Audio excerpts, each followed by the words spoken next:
Ito ang kwento ng Ang Alamat ni JM, ang Laging Mamaya. Si Juan ay nag-iisang anak ni na Jose at Sisa.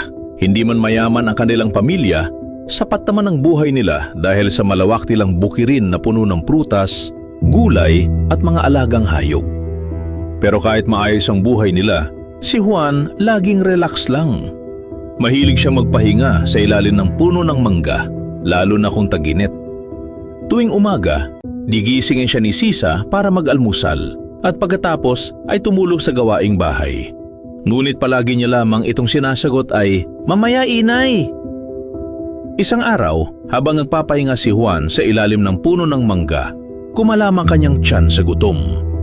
Nakita niya ang mga hinog na mangga sa itaas ng puno at pwede naman sana niya itong sungkitin gamit ang kawayan. Ngunit dahil sa sobrang katamaran, pinili na lang niya humiga at matulog muli.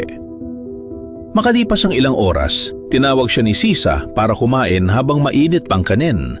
Ngunit muli niyang sinabi ang paborito niyang salita na, "Mamaya!" Ganito ang naging paulit-ulit na routine ni Juan araw-araw.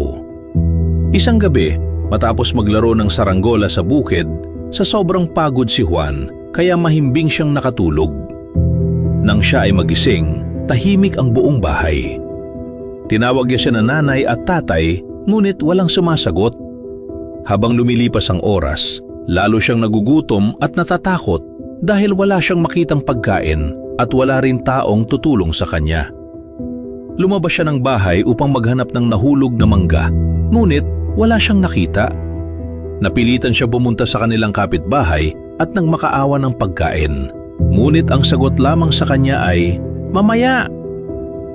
Habang naglalakad si Juan, may nakita siyang maliit na gutuhan. Gutom na siya, kaya lumapit siya at nang makaawa. "Kuya, baka pwedeng pahingi ng goto." Ngunit tulad ng iba, mamaya rin ang naging sagot sa kanya. Unti-unting napaluha si Juan habang iniisip kung bakit puro mamaya ang naririnig niya mula sa ibang tao. Maya-maya, may narinig siyang boses na tumatawag sa kanya. "Anak! Anak!"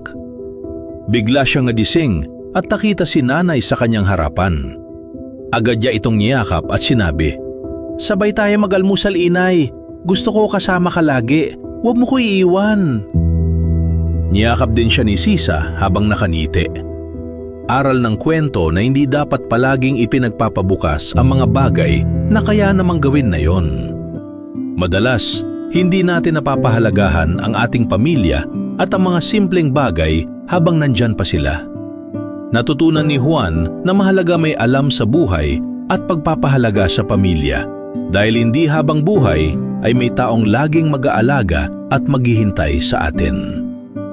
Dahil kapag puro mamaya, maaring dumating ang araw na huli na ang lahat. May kakilala ka bang si Mamaya?